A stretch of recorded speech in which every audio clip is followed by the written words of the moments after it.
Guys हमने last video में lithosphere और हाइड्रोस्फीयर के बारे में पढ़ लिया था। आज की इस वीडियो में हम देखेंगे कि लिथोस्फीयर के बाद जब हमने लिथोस्फीयर पढ़ा उसके बाद हमने हाइड्रोस्फीयर पढ़ा। आज का हमारा मेन टॉपिक है एटमॉस्फेयर। हमने लैंड के बारे में देख लिया, हमने वाटर के बारे में देख लिया। अब हम थोड़ा सा ऊपर चलते हैं। सर हवाई जहाज दिख रहे हैं, पढ़ेंगे पढ़ेंगे उसके बारे में, ठीक है। सर एटमॉस्फेयर के बारे में पढ़ने के लिए हमें यह देखना पड़ेगा कि हमारे ऊपर कहाँ तक एटमॉस्फेयर में हम जा सकते हैं, क्या क्या फिनोमिना होती है। अगर हवाई जहाज़ उड़ रहा है तो कहाँ उड़ रहा है, ठीक है। अगर मान लो कि कोई रेनफॉल हो रहा है, क्लाउड बन रहा है, तो कहाँ बन रहा है, इन सब के बारे में हमें देखना है। सपोज मान लो कि ये हमारा अर्थ है, ठीक है। सो इसके ऊपर जैसे ही हम जाते जाते हैं तो हमारा एक लेयर मिलना स्टार्ट हो जाता है। ये सपोज ये पहला लेयर हो गया, ये दूसरा लेयर, तीसरा लेयर, चौथा लेयर, पांचवा लेयर, ऐसे लेयर बनने लगते हैं। सो क्या इन लेयर का अलग अलग नाम होगा? मान लो ये ए है, ये बी है, ये सी है, ये डी है, ये ई है। क्या इन सब का अलग अलग नाम है? So answer is yes. इन सारे लेयर का अलग अलग क्या है, नाम है। This is called troposphere. Next वाले को स्ट्रेटोस्फियर बोलते हैं, mesosphere, thermosphere and this is our exosphere. Sir what is this? अरे भाई, जैसे हम अर्थ के सरफेस से ऊपर जाएंगे तो पहला लेयर जो आएगा which is known as troposphere. कुछ हाइट के बाद ऊपर जाएंगे तो स्ट्रेटोस्फियर, उसके ऊपर जाएंगे तो मिजोस्फियर, उसके ऊपर जाएंगे तो थर्मोस्फियर, और उसके ऊपर जाएंगे तो बाहरी मंडल जो कि बाह्य मंडल के नाम से जाना जाता है, और यह है एक्सोस्फियर। सर कुछ हाइट भी होता है क्या? तो इसका एवरेज हाइट 13 किलोमीटर होता है, ये 50 किलोमीटर, ठीक है, ये 80 किलोमीटर, सॉरी ये 80 किलोमीटर शायद, 400 किलोमीटर, ये आउटर एरिया। सो ऐसे हमारे पास ऊपर जब जाते जाते हैं तो हाइट अलग अलग जाता है। तो वही हमारा होता है क्या, atmosphere. The earth is surrounded by layer of gas called atmosphere. This thin blanket of air is an integral and important aspect of the planet. It provided us with the air we breathe and protect us from the harmful effect of sun's ray.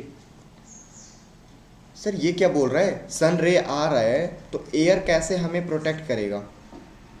देखते हैं। Stratosphere में ना ozone layer पाया जाता है, और ozone layer हमें क्या करता है, प्रोटेक्ट करता है। कैसे प्रोटेक्ट करता है हम आगे देखने वाले हैं। तो ये तो मैंने आपको एक बेसिक आइडिया दिया कि एटमॉस्फेयर में होता क्या है। Troposphere, stratosphere, mesosphere, thermosphere, exosphere, इन सब के बारे में हमें देखना है। तो एक बेसिक आइडिया हमने लिया है। चलिए अब हम इसमें आगे थोड़ा सा बढ़ते हैं। The atmosphere extended up to a height of about 1600 kilometre. मतलब अगर हाइट में देखो ना, सो 1600 किलोमीटर हाइट तक आप जा सकते हो। The atmosphere is divided into 5 basic based on composition, temperature and other properties. This layer is starting from earth surface, okay? Earth surface से स्टार्ट होता है, और क्या क्या कहलाता है मैंने ऑलरेडी डिस्कस किया। Troposphere, stratosphere, mesosphere, thermosphere and exosphere. अब हम देखते हैं कि जो ये ट्रोपोस्फियर है, ट्रोपोस्फियर में मेनली नाइट्रोजन होता है और ऑक्सीजन होता है। और भी फैक्टर और भी गैसेस होते हैं, बट मेनली जो गैसेस है ना वो नाइट्रोजन और ऑक्सीजन है, ओके। ये 99%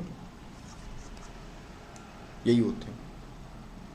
नाइट्रोजन की बात करते हैं तो ये 78% है, और ऑक्सीजन 21%। क्लियर? ये तो जब हम स्कूल जाना स्टार्ट करते हैं तब से हम यही पढ़े रहते हैं कि सर हमारे पास जो है कितना, नाइट्रोजन 78% है, और ऑक्सीजन कितना है। सो ऑक्सीजन हमारे पास, नाइट्रोजन 78 और ऑक्सीजन हमारे पास 21% है। अदर गैसेस भी है लाइक कार्बन डाइऑक्साइड, आर्गन, जो कि 1% वॉल्यूम में रहते हैं। ऑक्सीजन का हम breath of life, while nitrogen help in the growth of living organism. मतलब नाइट्रोजन हमें ग्रो करने में हेल्प करता है, तो ऑक्सीजन हमें ब्रीथ करने में, मतलब लाइफ को जीने में यूजेस होते हैं।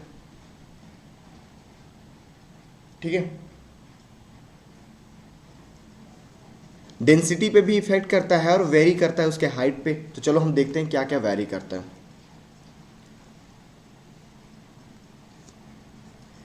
Maximum at the sea level and decreases rapidly as we go up. क्या बोल रहे हैं कि जो डेंसिटी होता है या हाइट होता है, मैक्सिमम होता है सी लेवल पे और decrease rapidly as we go up. जैसे ऊपर जाएंगे तो डेंसिटी क्या हो जाएगा, कम होते जाएगा। क्लियर है? सो ये चीज़ें हम डेंसिटी ऑफ एयर देखते हैं कि किस तरीके से ऊपर जाने पे कम होता है ना। मैंने ऑलरेडी डिस्कस कर लिया था कि लिथोस्फीयर लैंड वाला पोर्शन, एटमॉस्फेयर एयर वाला पोर्शन, हाइड्रोस्फीयर वाटर वाला पोर्शन, और जहाँ पे सब लोग रहते हैं, सब चीज़ें हैं, उसको हम क्या बोलते हैं, बायोस्फीयर। ओके, सो हमने एटमॉस्फेयर के बारे में देखा। अब हम चलते हैं थोड़ा सा बायोस्फीयर के बारे में। Biosphere that means domain of life, हम वहाँ पे लाइफ जी सकते हैं।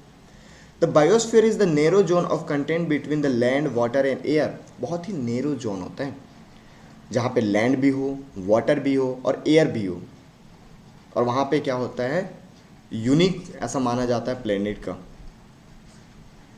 Okay, there are several species of organism that vary in size from microbe and bacteria to huge mammals. मतलब जितने भी ऑर्गन्स होते हैं, जितने भी माइक्रोबेज और बैक्टीरिया होते हैं, सब वहाँ पे क्या होते हैं, अपना जीवन यापन करते हैं। ओके, सो हमने देखा कि कार्बन डाइऑक्साइड भी इम्पॉर्टेंट होता है एयर में।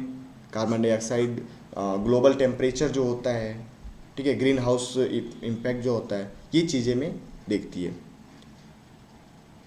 सो आज हमने देखा लिथोस्फीयर, एटमॉस्फेयर और हाइड्रोस्फीयर, इसके साथ साथ बायोस्फीयर, और इसके साथ हमारा ये जो टॉपिक है, ये जो चैप्टर है, वो कंप्लीट होता है।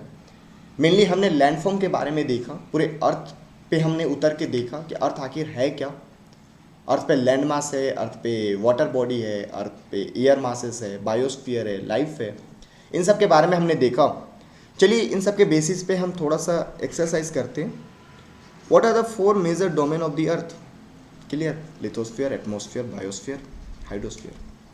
Name the major continent of the earth. 7 major continent है। Name the 2 continent that lie entirely in the southern hemisphere, South America और Australia. Name the different layer of atmosphere, troposphere, stratosphere, mesosphere, thermosphere, exosphere. Why is the earth called blue planet? Because we have 71% water body, sorry 78%. Why is northern hemisphere called the land hemisphere? Because in northern hemisphere there is a very land mass. अगर हम land mass की बात करते हैं, चलो मैं दिखाता हूँ आपको, ये देखो, यहाँ पे नदर्न हेमिस्फीयर में बहुत सारे लैंड दिख रहे हैं, लेकिन सदर्न हेमिस्फीयर में ज़्यादा हमें क्या दिख रहा है, ओशियन। सो नदर्न हेमिस्फीयर को इसीलिए हम क्या बोलते हैं, नदर्न हेमिस्फीयर को हम लैंड मास के नाम से जानते हैं। Why is the biosphere important for living organism? Because we have land, we have air, we have water, and this 3 component are very important for living organism. Okay, now the mountain range that separate Europe from the Asia, कौन सा था, Andes था क्या, हिमालय था क्या, Ural था क्या? Sir yes, Ural था। The continent of North America is link to South America, किसके थ्रू, स्टेट के थ्रू, कैनाल के थ्रू, या इस्थमस के थ्रू? इस्थमस के through. The major continent of atmosphere by percent is, nitrogen ज़्यादा है। Okay, the domain of the earth consist of solid rock, क्या कहलाता है, lithosphere. Which is largest continent? Asia is the largest continent of the world. Fill in the blanks. The deepest point in the earth, Mariana Trench, बताया था। The fill in the blanks ocean is named after a country, Indian Ocean. Indian Ocean is the narrow content zone of land, water and air. What is support like? Biosphere. ठीक है, क्या हो जाएगा, Biosphere. The continent of Europe and Asia together are known as Eurasia. The highest mountain peak on the earth is mount Everest, which is located in Nepal. Okay, I hope this chapter is clear to you. If any doubt, please ask in the comment section. अगर आज का video सही लगा हो, समझ में आया होगा, अपने दोस्तों को भी शेयर कीजिए। जो भी डाउट हो आप कमेंट सेक्शन में पूछ सकते हो। कुछ सजेशन हो कि सर कुछ इस तरीके से और अपन कर सकते हैं इंटरेस्टिंग वे में, वो भी आप सजेशन दे सकते हो। सो मिलते हैं अपन नेक्स्ट वीडियो में, तब तक के लिए जय हिंद।